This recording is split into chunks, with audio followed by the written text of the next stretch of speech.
Hello, this is Dr. Julie Lesnick, professor and expert on human and insect ecologies. You are listening to Digital Watches Are a Pretty Neat Idea with your hosts, Jeff and Bryan.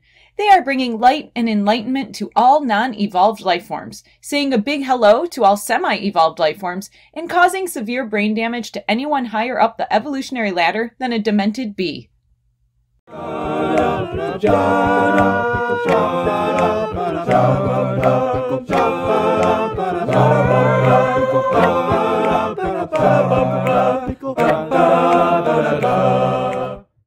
Hi there, this is Jeff. I'm with my friend Bryan, and we'll be talking about the Hitchhiker's Guide to the Galaxy in all its forms.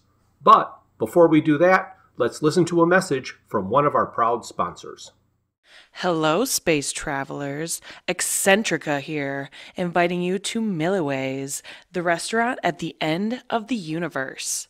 Be prepared for a dining experience you won't soon forget. By the end of the evening, the universe will explode for your pleasure. And for dessert, be sure to fill your mouth with a juicy serving of pears galumbits. I bet it will be impossible to eat all three. Before we get started, I just wanted to say goodbye, folks from Hurrah. Hey Bryan, how you doing today? Hey Jeff, I'm doing great. How about you? Well, I'm feeling reflective. Reflective, you say? Yes. Are you nice and polished and shiny? I am polished and shiny, like I've been soaked in vinegar and WD-40 and put on a wire wheel. No, reflective, Okay. like looking back. This episode, we're going to be looking back at the first season and talk a little bit about all the different episodes and what we've experienced so far. Yeah, and isn't that funny? Because it's strange. I mean, I know it's been 12 episodes, and that represents a year, and we've certainly been working on this for quite some time, but to call it a season, oh my goodness, that just seems so strange. I know. First off, I want to talk a little bit of personal information. We've talked about our likes and our dislikes, but we don't get into our daily lives very much. But I have no idea if my situation is going to hinder the release of episodes. But just letting everybody know, my wife and I have recently purchased a horse farm, and Bryan has been out here for nearly a month. Actually, he was out here for nearly a month. He's just returned home. He did a lot of cleaning of my workshop and tools, so that's the soaking in vinegar and WD-40 reference. Anyway. Yeah, I was wondering if anyone would ever get that. No, nobody would have ever just figured, hey, I bet he was cleaning tools. Oh, it was very effective, and I certainly enjoyed my time out there. And you have a beautiful farm, and, well, I guess we call it a farm. Yeah. And the horses are certainly entertaining and exciting, and I know that it brought change to your life, but I'm looking forward to keeping up this process best we can and moving forward. Oh, absolutely. It's an awful lot of work. Like I said, he was out here for about a month. I feel like I hardly saw him when he was out here. We had plans to do all kinds of podcast recording. We did absolutely none. Not even a little bit. Not even a try. So exhaustion set in.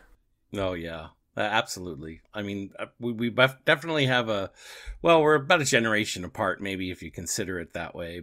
It doesn't really seem like it because we've been friends forever, but I certainly was wiped out at the end of the day, and I know that your schedule was all messed up, too. So you think you and I are a generation apart? Well, 5 years or something? Oh, is it 5? Well, I thought they always say 10 years is a generation. So I always thought of 20. Oh, 20 years. Oh, okay. All right. To have a kid. There you go. Kids every 20 years, that would be the generation. There you go. All right. So what I'd like to do is talk a little bit about the podcast so far and our feelings about it. And I'm going to start with when I decided to do this, one of my biggest fears was that I would have nothing to say, or I would talk so much that I would never give you a chance to say anything. I hope neither of those has happened. Certainly not from the review that I've done of all the podcasts that I've listened to. I kind of held back a little while before I listened to everything. Of course, I'd listened to the edited version that you provided for us, so I knew that the content was there. Right. But when you review the whole thing, I think it's a pretty good balance. I'm pretty excited about that. Well, good. That's what we're trying for. Any surprises that you've had doing this? I would say there were a bunch of surprises. I didn't realize how in-depth we might get with the material that we had as source material. Having listened to it for all those years, I thought I knew everything I needed to know, and I found out that I didn't. And right. That was a surprise. That was certainly a surprise. Oh, when we started this, all of a sudden I started getting a couple of different emails, and they just sort of cracked me up. And this isn't emails. These weren't fan emails. We don't get any fan emails. These were solicitors. Oh, there you go. So my favorite one was this one company that wanted to tell me that I could get paid for doing interviews on the podcast. So right. If I wanted to be paid to do interviews, because people are looking to get their message out or promote whatever they're doing, and if our demographic overlaps their demographic, then they'd want to do an interview, and we'd get paid for doing the interview. That's exciting. And we could be on that list for only $5.95 a month. All right. Gosh, so yes. It's all of our $5.95s that are paying for this one guy that gets paid to do all these interviews. So amazing. Yeah. So needless to say, I didn't sign up for any of that stuff because I didn't think anybody would be beating the door to do interviews with us. And just to let you know, anybody listening out there who might want to do an interview on this podcast, you can do it for free. We might even pay you. We might even pay, yeah. Zoe Deschanel, if you would like to do an interview about the movie. Oh, gosh. Fantastic. So one of my favorite things is how I should say you, have been able to solicit friends and family to add to our podcast. And I have to tell you that Julie and her real life Yes. gives such an incredible opportunity. And I'm so excited when she's part of the show because she sounds great and she's a real person that just makes me laugh. And I really enjoy listening to her as well.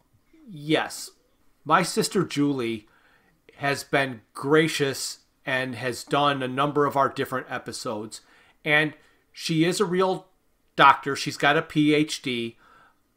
Every introduction or commercial she does, she introduces herself and she just rattles off a long list of credentials that has to do with what she's specifically going to do the commercial or the introduction about. And they're all real. I know, it's amazing. She's not amazing. Making anything up. Everything that she has said is actual. Yes. I also want to thank both Denise and Lorraine for the little tail out that goes with our episodes.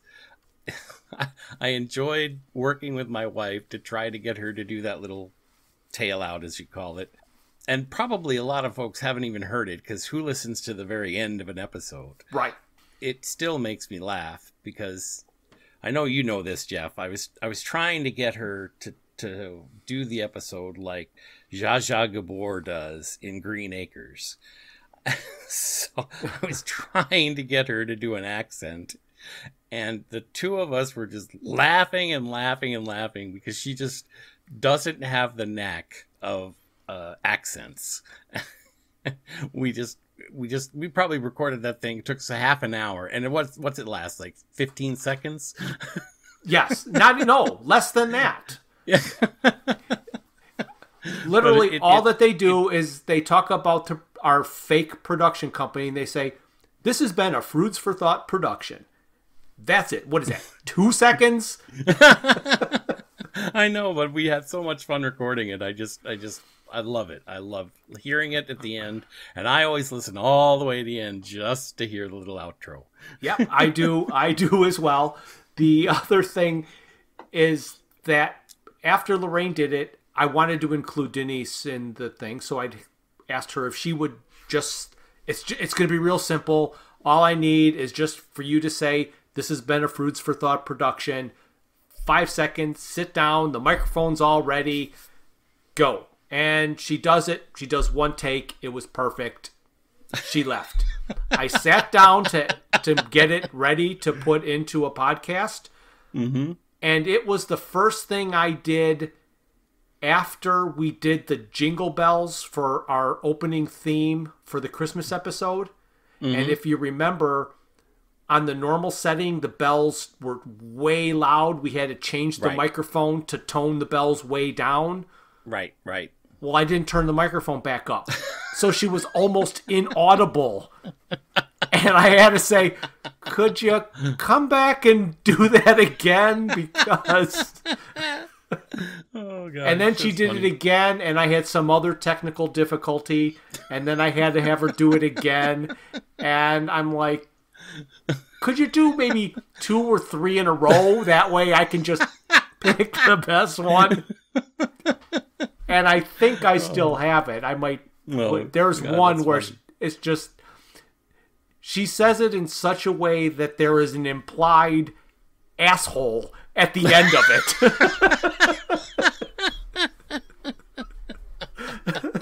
And I'm like, I want to use that one, but I won't.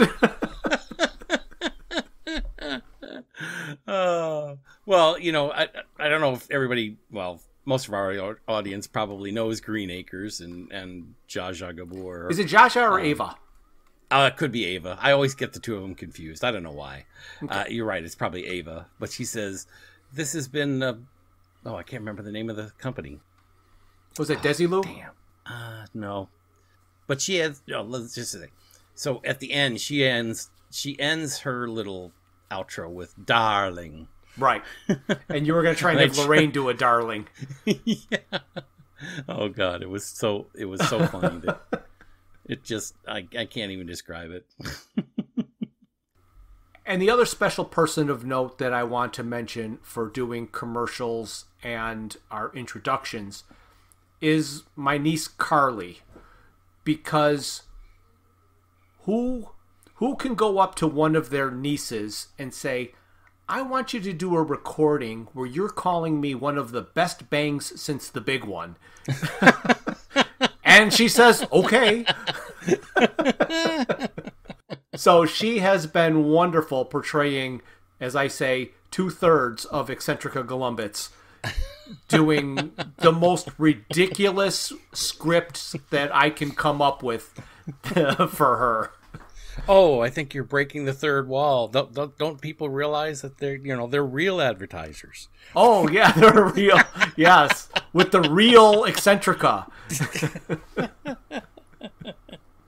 Oh gosh.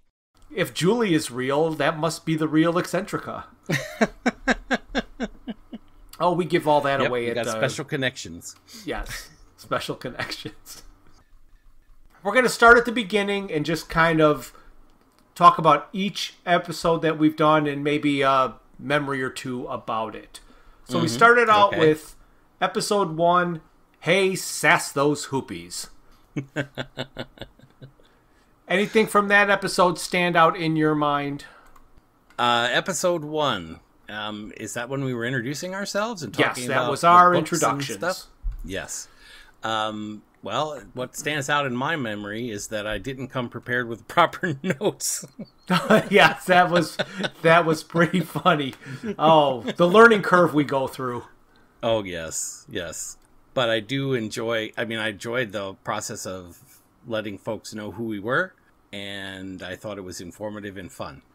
Oh, me too. The one thing I guess I want to say about it is I imagined at this point I would look back or listen back to the first couple episodes we did and cringe, but I don't at all. I don't think that we either didn't get better at all or we didn't start out that bad. I'm not sure which it is. We have zero growth. There you go. A nice flat curve, that is. Nice flat curve. Oh my gosh. Yeah, I think that it was interesting because I will say that when we first started, I didn't quite understand the dynamic that we were looking for.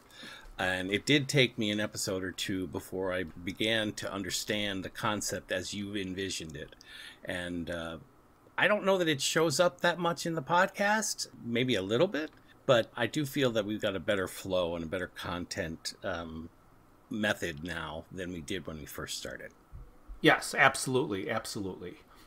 So then we did our first bonus episode. We had no intentions of doing any kind of bonus episodes, but I got an email and you talked to somebody, so we figured that we might as well say thank you to those people that reached out. So Yes. we did a bonus episode. Yes, And once that's right. Once you've done one bonus episode, then you've just got to keep doing bonus episodes. Yeah, the bonus episodes, I think, have turned out to be a lot of excellent content overall. Yes, they fill in a lot of gaps, I guess is the best way to say it. There's little things that come up or things that we discover about hitchhikers that don't really qualify for a full episode that work perfectly in the bonus episode slot.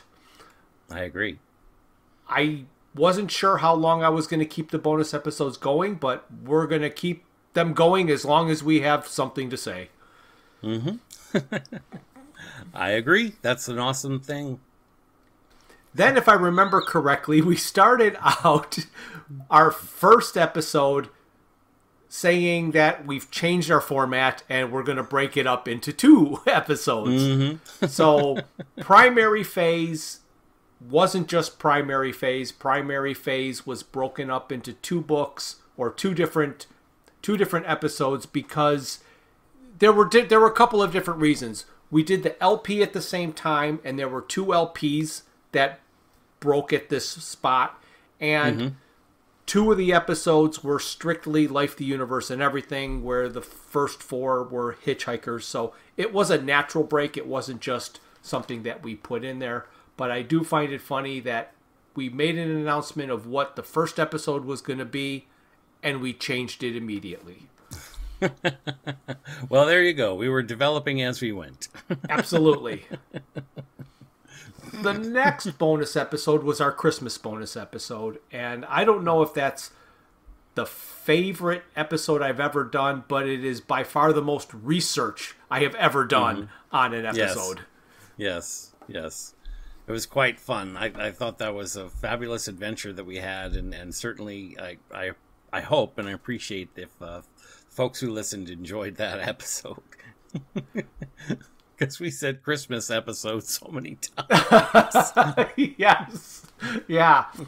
One of the things that I discovered doing this Christmas episode is that there were, it said Christmas episode again.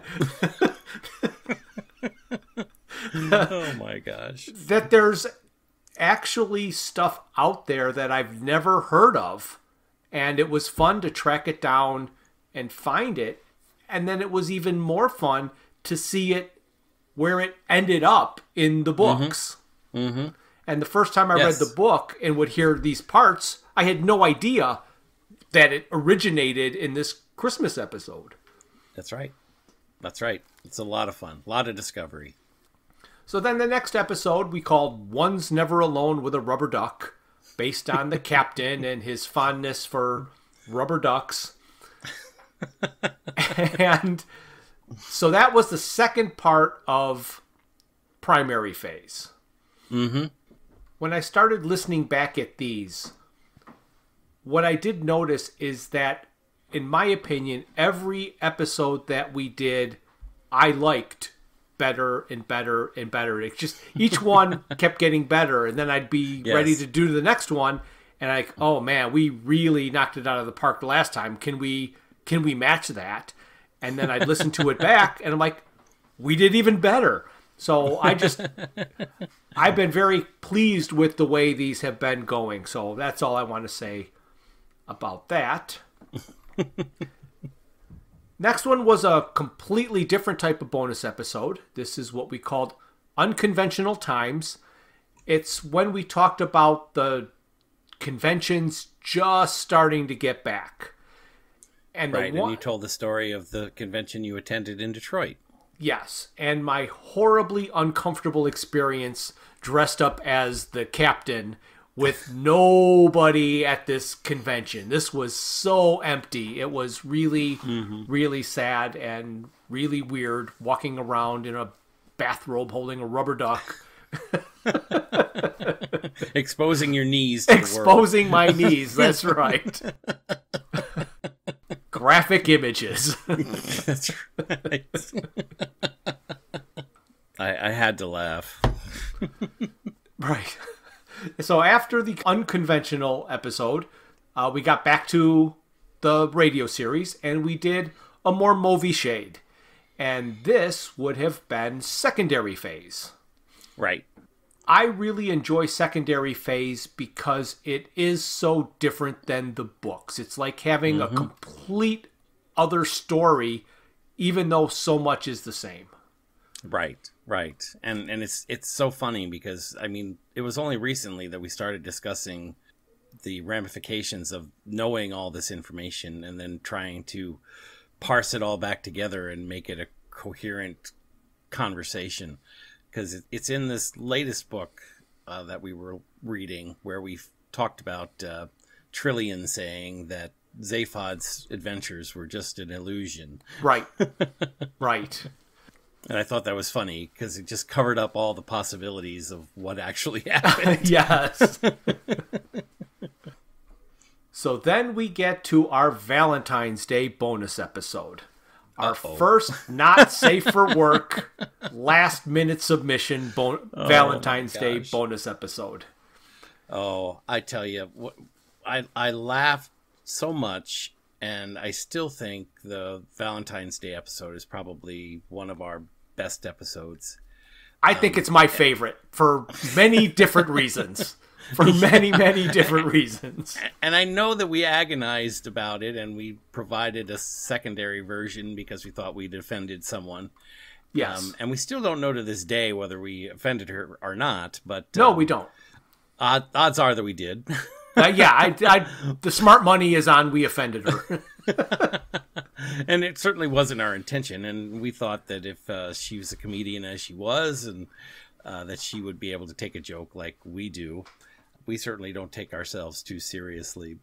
I have to tell you, when I listen back to the story that you told about the movie scene, it's still shocking to me because your description of the movie scene is actually more graphic than the movie scene. Than the movie scene actually is. No, because it's your imagination. Yeah, well, there you go. And I did go back and I Googled it and found the clip, and watched it, because I really wanted to know what you were talking about. And I can tell you that I had never seen it prior to that. And I just thought it was funny because it isn't nearly as graphic as you describe it. I don't think anything is. And I guess I want to say that it's not really a regret. I don't regret. It was just in the moment, this is what I said because I was so astounded that you had never heard of that scene. It just it was beyond my understanding of how you could not have or not have already seen it. So I just let it go and and in all honesty, like we do say, that conversation happened after the podcast was over. That was not part of our original recording. But it was that was so over the top. We have to include it. Oh gosh, yeah. And brilliant editing job in that, and I think, like I said, it's one of my favorites. Yes, absolutely. And you know what's also funny? This has nothing to do with this particular episode, but until just now, I have never referred to any of the jokes in the book as one of my favorites. And of course, you laugh because you know the reason why that's funny is because you've said it over and over. And I said I was going to say it over and over and over. Yep, exactly. I have referred to parts that I really enjoy, but as a technical verbal choice, I never said that exactly, which I thought was funny. So after that, we got to the first book, a wholly remarkable book. So we finally got to the first book, and we did that episode. And honestly, it was odd because it just seemed like we've been doing the same podcast for like 3 times in a row. I was concerned about the repetitive nature, and you had even said that at the very beginning of the podcast, that we do have a limited scope and there is a repetitive nature to it. Yeah, but I think we did a good job there. I enjoyed reading the book or listening to the book, as we've talked about a lot, for the first time in a long time. I've waited, and I try to listen to the books and get through the material as close to recording as possible so it's fresh. And it's also something to look forward to. So I haven't all of a sudden listened to the whole series and then go back and listen. I'm just going one at a time. So unfortunately, if there's things in the future that would be spoilers if I said, oh, and if you remember in this book that comes after, they talk about this, you're not going to hear any of that because I don't remember any of it because I haven't read those books in a long time. That's correct. I mean, I am looking forward to the next book. I know you've already done some of your research into it, and I found that that's probably the most interesting part of this episodic radio show, or podcast, as you call it. I didn't realize how much I would have to dig into the material and how I would write notes that could be relevant to our conversation. And that, for me, was a challenge at the beginning. I probably had twice as many notes as I needed in the first episode compared to the last episode. So I feel like I've progressed quite a bit. I think that helps to improve the fluidity of the podcast. Absolutely. When you told me once that you had like 12 pages of notes that you didn't use, I'm like, well, say something. Well, yeah, and to defend, I mean, I appreciate what you're saying here. And to defend myself, I realized after that long, torturous note-taking that I was taking on too much of the responsibility of plot development. Instead of looking towards unique or interesting facts or storylines or jokes. And that changed the approach for me. And I was able to reduce the amount of note-taking I do and make it more concise. Oh, all right. Yes, that makes sense. We're coming up a little bit later on an episode that was so much plot development and not very much commentary. But I could understand where if you were getting bogged down in writing notes about what was happening in the book rather than just, I don't know how to, adages about what you felt about it or how it related to something else or joke you found funny, that, yeah, I could see where you would have a lot of notes you never used. Exactly. Then we did our first questionable answers bonus episode, and those are one of my favorites. Well, this I agree with you. These have been my favorites because of the fact that, well, for lots of reasons. Primarily because it addresses some of the questions that I think the entire audience has about the series.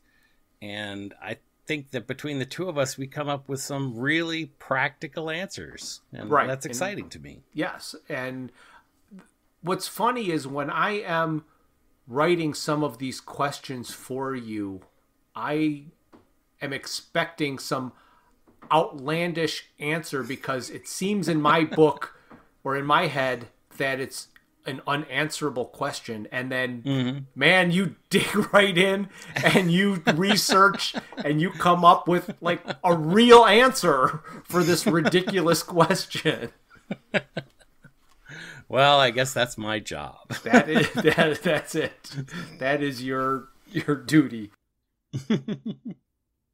After that, we wanted to get away from the books, and we did the video game, the first Infocom, and we titled this one In the Dark because it was in the dark the whole time. That's right. I mean, I really enjoyed playing this game with you and doing the review. And I think you did a fantastic job of encapsulating what could have been a very difficult process to go through. Right. I think we said in the dark more than Christmas episode. Maybe what we should do is promote a drinking game. Yeah. Go back and retitle them. Okay, in this episode, you have to drink every time he says in the dark. Yes, yeah, we'll put up the word or phrase for each episode. So the next episode we did was about Restaurant at the End of the Universe, the book, and we titled this one Zaphod the Nothingth. I picked this title because I found that a brilliant line that wasn't in the radio show. Right. That his grandfather used when, because there's this joke about a contraception in a time machine where Zaphod the Fourth is really Zaphod the First, but the grandfather or the great grandfather doesn't like calling him the first, so he calls him the Nothingth. So that's why that is titled that. And we try to take some sort of a blurb from the material and use it. Not all of them have done that, but when something jumps out, that's what I like to do. Mm-hmm. Yep, and that was during the infamous seance scene. The seance scene, which you gave a lot more credibility to and helped my understanding of why all of that was necessary. Mm-hmm. And we did that in the following episode, the bonus episode. Yes, absolutely. That's where we did more of the questionable answers. So every book was followed by the questionable answers. So yeah, you really helped me in the questionable answers, answering that why did there have to be a seance? Right. And then after that, we did the movie. So we did the Wholly Remarkable movie, where we got to do the Hitchhiker's movie that came out in 2005. And again, Zoe Deschanel, if you want to do an interview, no charge. Just give us a call, Zoe, anytime. Yeah. I was really looking forward to doing this episode because it had been ages since I had watched the movie, and I remember how much we looked forward to it and enjoyed it. And there were parts that we talk about that could have been better, but all in all, I really like that, the movie. Yeah, and I think when you did the stuff in the bonus episode after the movie, where you talked about some of the differences in the script that you had compared to the movie that was released, I mean, especially the scene when they're on Vogsphere and they're walking in that desert-like forest and getting slapped in the face. I mean, it's a funny scene. It's definitely slapstick, as you said. Yeah, absolutely. But it was interesting that you found in the script that there was some explanation of what that was all about. And I really liked learning about that. Yes. What I found funny is during the episode, you talked about how you are not a fan of anthropomorphized human-sized rats. Yes. That they kind of freak you out. They do. Because you had mentioned that it would have been funny if there was a full-size rat instead of just the little mice. And you've also mentioned to me recently that you're not necessarily a fan of horror movies. No. But you'll go to them if you have to, but you don't look forward to going to them. And that made me think about many, many, many years ago. There was a series of movies that came out called 8 Movies to Die For. Came out in October. There were 8 movies. They played for 2 weekends. You could just go to one theater and just see all different 8 movies over the 2 weekends. They just alternated them. There was no way I could see all of them, but I just wanted to see one. You happened to be in town. So I said, hey, will you go see one of these movies? And you're like, sure, why not? So we went. The movie we went to see was called Mulberry Street. Mulberry Street. Mulberry Street is kind of like a zombie apocalypse movie, but instead of turning into zombies, they turn into giant rats. So I'm like, wow, not only did I make Bryan go to a horror movie, but I made one where there were these giant man-like rats walking around. Oh, you know what's funny? I probably like the man-sized rat I could probably deal with.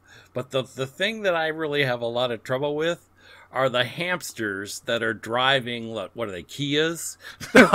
Yes. Oh, my God. That's the kind of rat that, or not even a rat, really, but that's the kind of mammal. Rodent, rather, that it just freaks me out. Not making you want to buy a Kia, huh? No, I'm never going to buy a Kia because of that commercial. I mean, let's face it.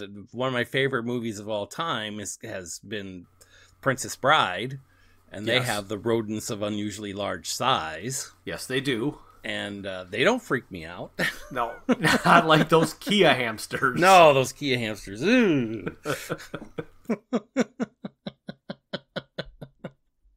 The next episode we did was about life, the universe, and everything. And we titled this one, Oh No, Not Again, and Again, and Again, because this is where we get to learn about Agrajag and how he's been killed by Arthur over and over and over. Right. And I think this is interesting. I'm probably stepping on you here, but I don't know that I would be, actually. There's one thing that's been bugging me about Agrajag and the bowl of petunias. Okay? And we haven't even talked about this. In the first book, I believe it tells us that if we knew why the bowl of petunias said that, we'd know a lot more about the way the universe works. Yes. And we kind of make an assumption, I guess, that when we find out why the petunias say what they say, we're supposed to understand something. But I don't think that the whole Agrajag scene explains why the universe wanted to create a being that could be killed over and over and over and over again. So I didn't get an answer. It's really still bugging me. No, hold on. I'm going to grab the book real quick. Okay. What's it, under a can? Yeah.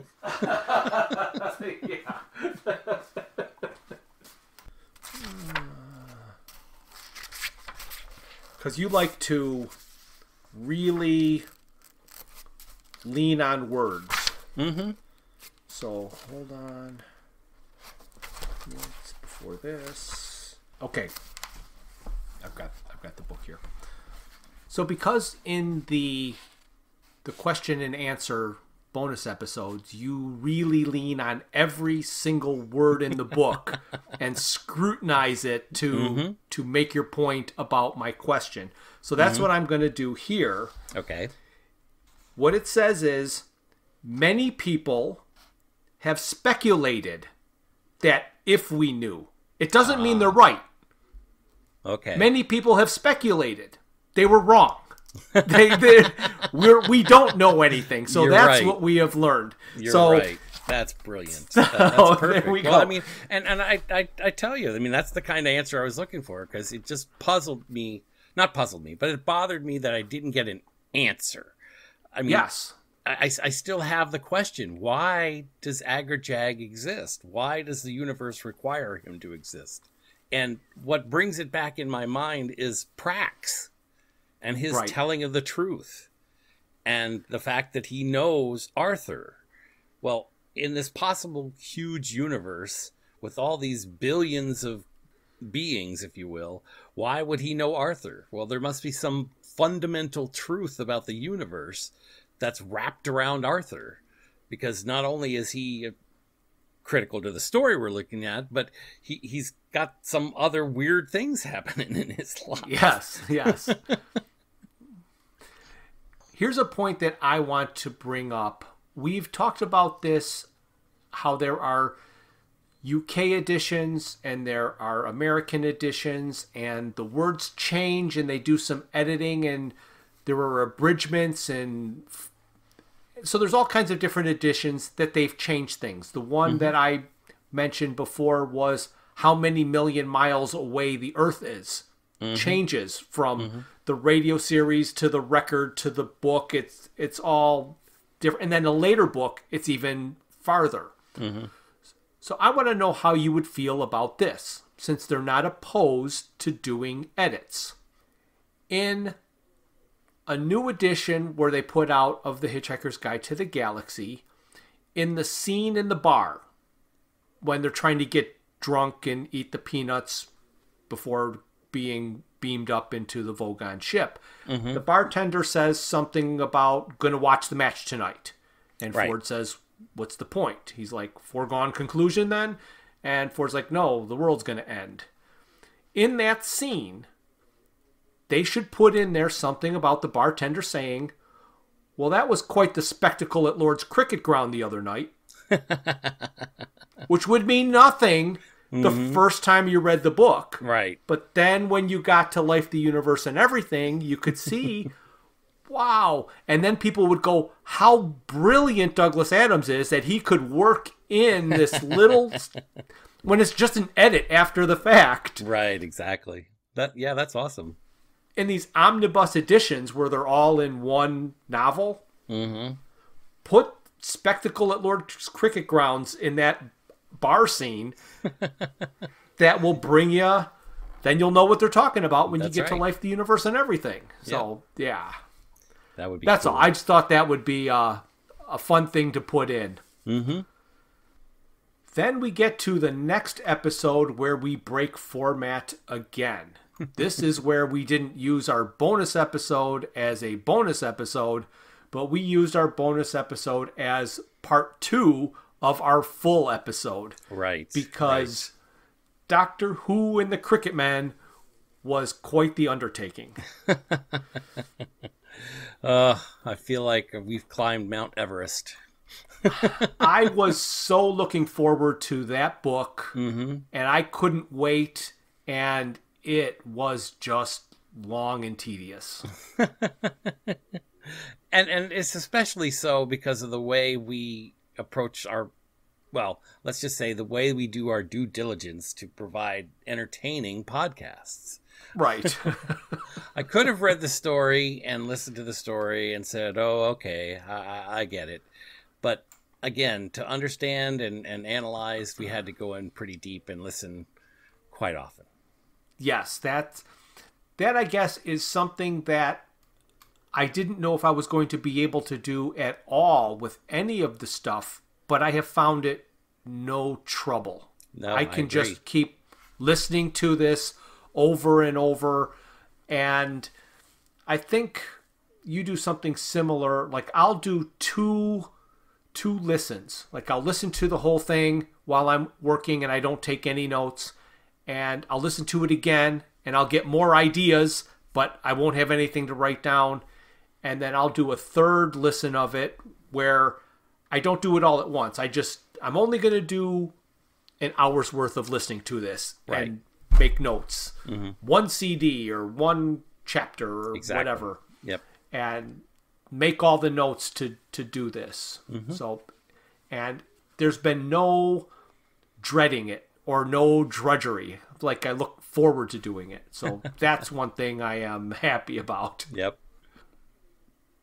We then get to tertiary phase, which is the third the radio show program. And this one was released way, way, way after secondary phase. Right. So this is something that I got to listen to for the first time. So this is the first piece of new content.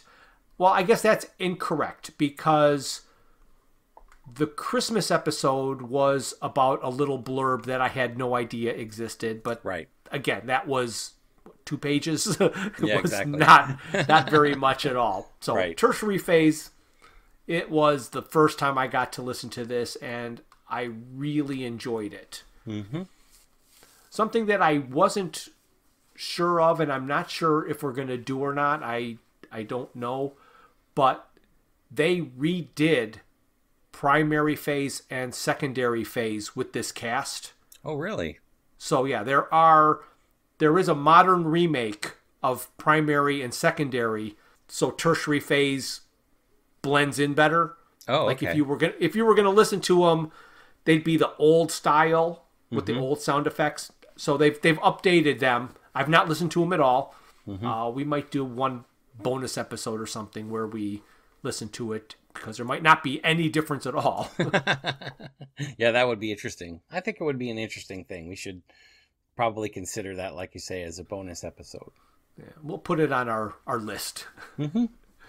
And if anybody out there has any ideas of something they'd like to hear as a bonus episode, send us an email. There you go. Happily consider it.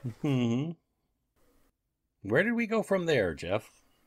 We went to the illustrated book from 1994 and called this one a last-minute bonus episode, because that one was released while you were here. Right. And it was the only thing we had recorded, because we weren't able to record anything else. Yeah, it was really exciting. I mean, that was kind of a fun adventure. We looked through that book after playing the game, I think. Yes. And we were together, which was fun. For people to understand a little bit about the timeline, you visited a while back in October, I believe it was. So a year ago, just about a year ago. And while you were visiting, we recorded the Christmas episode together, not over the internet like we are now. We recorded the illustrated book. We also did the video game. Right. We've had this episode for a year, just sitting. And as you know, I was very unhappy with it.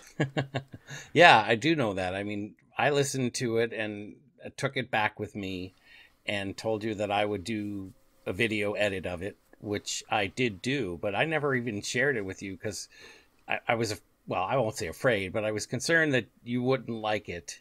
It wasn't until I came back and, well, this last month when I was visiting you that we reviewed it again together, and we felt like it had enough content and there was enough opportunity for people to go to YouTube to pick up the pieces that they don't find during the podcast, and therefore we decided to release it. Yes.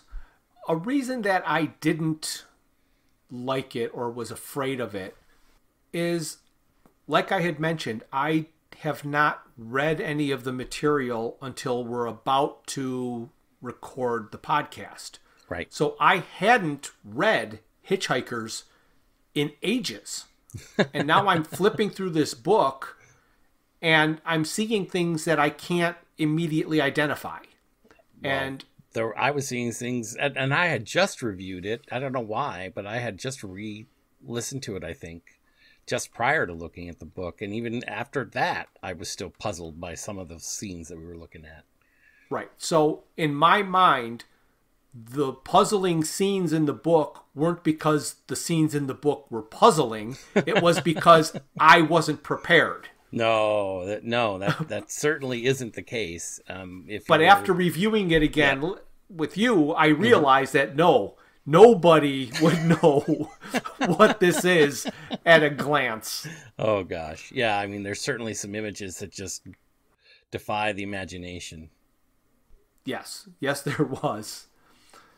And then that brings us to our latest episode. It is our retrospective episode where we're talking about... So how do you think it's going so far? Any fine memories of this episode? Okay, Jeff, this has been really interesting. And I know that you and I have had a long conversation about time travel. Yes. And this one definitely feels like a time travel journey for us. I cannot believe it's been a year since we got started with this process, and I would never have believed we would make it through the entire year, but here we are, and I think it's fantastic. Absolutely. Something that I do want to mention before we close out, just because I was asking about surprises. Mm-hmm. Here's what I'm going to say that surprises me. First, that we have people who listen to this podcast from all over the world. Amazing. I didn't think it would be anything other than friends or family. I know what you mean. So somehow, some way, people in Germany and Sweden and the Netherlands and Australia and even Mexico, we've had a listener from South Africa. I get all these metrics that come in, and it astounds me.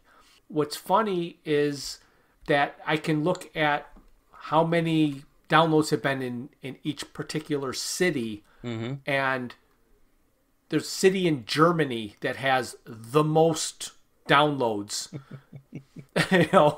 more than Philly. Right. so it's where you just live right outside of Philly. That's so right. It's pretty funny that we have people, and I just want to thank completely everybody who has tuned in and listened over the year. I hope you've enjoyed it. I hope you continue to enjoy it. We're going to keep on doing this as long as we've got material to review. That's right. Well, that seems to wrap it up for our retrospective episode. So next month, we decided that the best material to cover for episode 1 of season 2 would be the BBC TV show from the 80s. So say goodbye, Bryan. Okay, Jeff. And now it's time to say good night. Good night. Sleep tight. Okay, good night. You and your singing. Thank you for listening to Digital Watches Are a Pretty Neat Idea. Look for us the first Thursday of every month for a full episode. We will also release a bonus episode later in the month. A very special thanks goes out to Luke, Max, Greg, and Tim Lesnick for arranging and performing our opening theme. We would also like to thank our talented friends and family for their voice work on our introductions and commercials. For this episode, special thanks goes out to Dr. Julie Lesnick for our opening. For this episode, a special thank you to Carly Rounds for portraying 2/3 of Eccentrica Golumbus for our commercial. Visit our website at digitalwatchesareaprettyneatidea.buzzsprout.com, where you can find links to all my Hitchhiker's Guide to the Galaxy inspired t-shirt designs. You can find us on Facebook and YouTube as Digital Watches Are a Pretty Neat Idea, on Instagram as Watches Idea Podcast, and on Twitter at Watches Idea. If you'd like to contact us, our email is digitalwatchespodcast@gmail.com.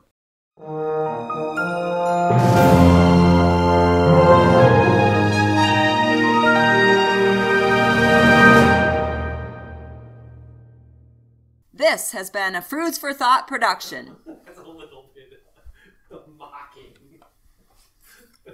Does that matter? That's the one I'm going to use. Asshole.